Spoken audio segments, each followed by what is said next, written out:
Hey there. It is Tuesday, July, whatever. Doesn't matter. Doesn't matter what day it is. It's been a while since I posted. I thought I might post a little something here. We'll see. Just some thoughts that I've been having. It's been a tough year this year. Not as challenging as some of them I've had in the past. Not by far. I mean, this is pretty mild compared to other years I've had. I think one of the things that's I don't know. I think one of the things that's I don't know what you say. Maybe challenging to consider is that as you get older, you get more perspective, and so things that were tough when I was 20 sort of old hat and routine now. You get used to things, but these last couple of years have been tough. It's getting better. It's better now than it was. I don't know. It's better now than it was a couple of years ago, but still not easy. This year, though, this year was supposed to be the year I was going to do stuff, you know? I've spent a couple of decades now working hard, doing what everybody says you're supposed to do, Well, all of it. You're supposed to, at least when I was younger, you were supposed to, get a degree, go to college, get a degree. Supposed to, find a job, a place you wanted to work, and put your life into it. You're supposed to get a wife, have a mess of kids, and all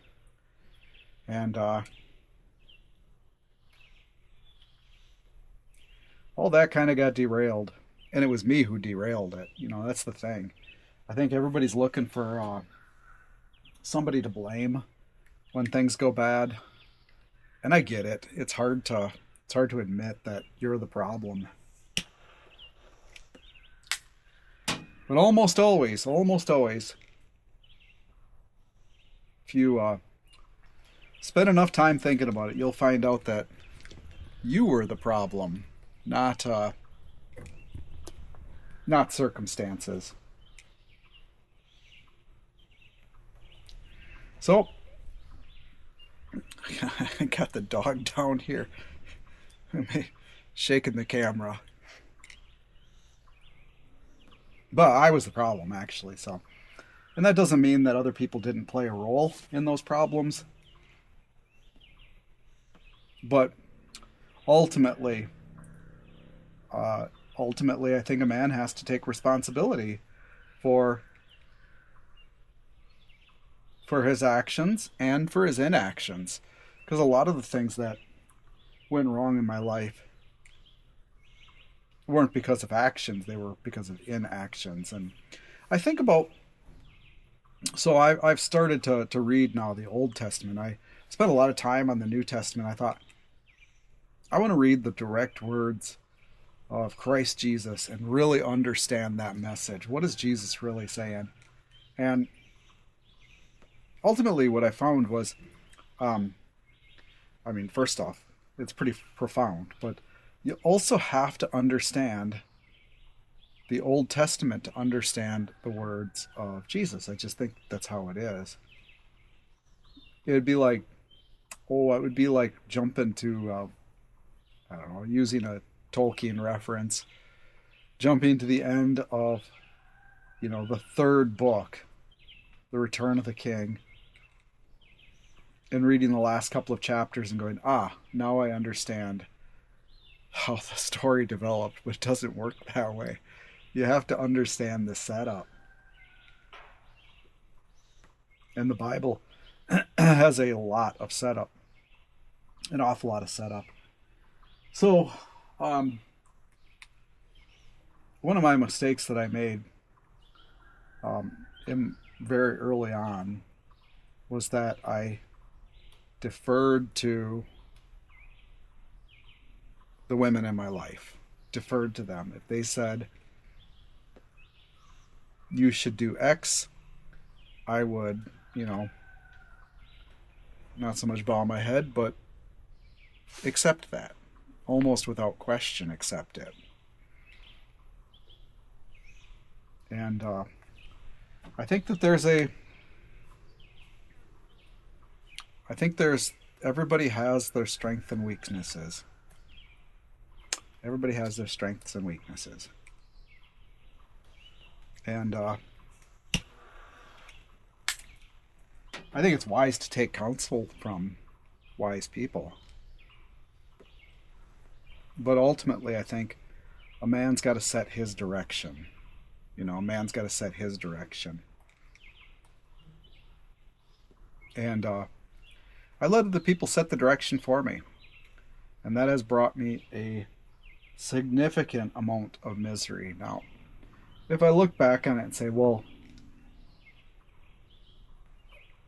would you have set your direction any better? And I think the answer is undeniably no. No, I wouldn't have set my direction any better. Ultimately, what I should have done was I should have probably studied and understood the boundaries and foundations of morality first, before I then tried to embark on a moral, journey. And ultimately, that has led me to where I am now. So here it is, mid-July, and next week, 1 week from now, I'm finally going to do something. So one of my good friends invited me to a canoe trip to the Boundary Waters. And I'll tell you, this is something that I've wanted to do for 30 years. For 30 years, I've thought of myself. So I live in a rural area, as you might be able to tell. I've always kind of thought of myself as sort of like somebody who's more comfortable in a deep forest. Somebody's more comfortable out in the woods somewhere than I am in a city. Now, fate has had other plans for me, although I can't say I've ever lived in a big city. But I always found excuses not to take this trip, even though I wanted this trip for 30 years. And now here it is, a week away. A week away, and I can honestly say, I'm a little bit nervous. I'm a little bit nervous. I'll make it. I'm not going to back out or anything like that. But I'm a little bit nervous because this is where the definition that I've had for myself sort of meets the reality, right? Will I get up there near the Canadian border and be driven away by the flies or the mosquitoes?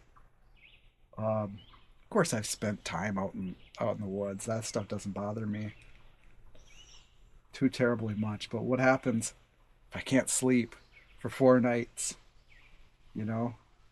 Losing the comfort of the bed. I don't know. We'll get to see who I really am, I guess. And I think that's what I've been missing, right? I think that's what I've been missing in the last couple of weeks, months, years, decades. Because, I think all of us have a definition of ourselves,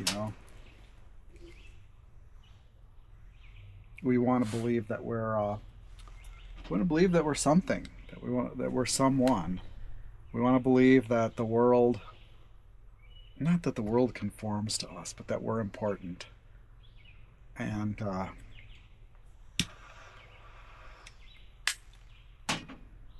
and when you do something like this, you're testing that definition. What is that? That person that you thought you were, who you actually are.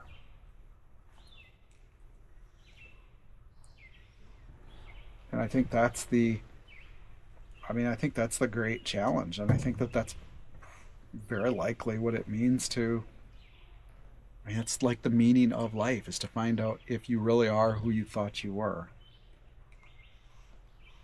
Let me tell you right off the bat, I'm not who I thought I was 20 or 30 years ago. And you've built up a vision, an idea of who I was. But time and again, it's been demonstrated that that's not who I really am. You know? Like, yeah, maybe some other time I'll get into all that. Right now it's not important. But a week away, week away, week away, I leave all the comforts of home behind, and I get to see if I have that strength that I thought I had. We'll find out. We're going to find out. The beauty of taking a trip like this is there's no turning back once you're there. Like, yeah, sure. Literally, you could just get in the car and turn back. But I'm going with a guy who's done this for years. He ain't turning back. He ain't turning back. To his credit. What a great guy, too. To his credit. To take relative novice into the woods like that. Up on a 4-day paddling trip. Yeah. That's the kind of friends you need in life, too, by the way. So I got a lot of things to think about. Awful lot of things to think about. Where my life is, where it was, where it might go. Ultimately, I think you have to trust in God. You have to trust in God that you are somebody important in this universal scheme of things. So I was reading about Jacob today. Jacob, the son of Isaac, who goes to the land of his mother's father to find a wife. He finds somebody who's really knocks his socks off. Just knocks his socks off. And the bride price for her, so the father says, is 7 years in his service. So he spends 7 years in this beautiful woman's father's service so that he might marry her. And what does the father do? Tricks him. Switches the beautiful girl for the ugly one. He doesn't say she's ugly. Just, he's not quite as enamored with, I think her name is Leah, as he was with Rachel. He spends 7 more years in service to win the woman that he actually wanted to marry. And, well, he gets her 7 years later, but then the father changes the deal again and says, nah, we need you here. We need you here longer. So he spends even more time in the house of basically his uncle, if I understand the story correctly. Gathering wealth, sure. But the trickery between that family line or within that family line. But anyway, so he decides to go back to the land of his father. And along the way, believes his brother is going to murder him. So sends caravans of sheep and goats and camels, children, women, to to meet his brother. But before he crosses the river to go meet his brother and try to appease him, he's met in the night by a strange man who then wrestles him. Like they're fighting for no reason at this ford. And that person was God. And that convinced Jacob that, maybe he should get right. Maybe he should do what he was supposed to do, And I think there's a story in there, maybe not for you, but for me. So it's okay to wait for somebody, I think. I think it's okay to wait for somebody. It's got to be the right somebody. And I know who the right somebody is. I know who that is. But it's also okay to wrestle with God, evidently. Because Jacob became Israel. Jacob became Israel. And so I think I'm going to cut it off at that there. Lots going on. A lot of thoughts going through my head. But I think it's okay to wait. And I think it's okay to fight. But I think all of us have to eventually come to our senses and do what we're supposed to do.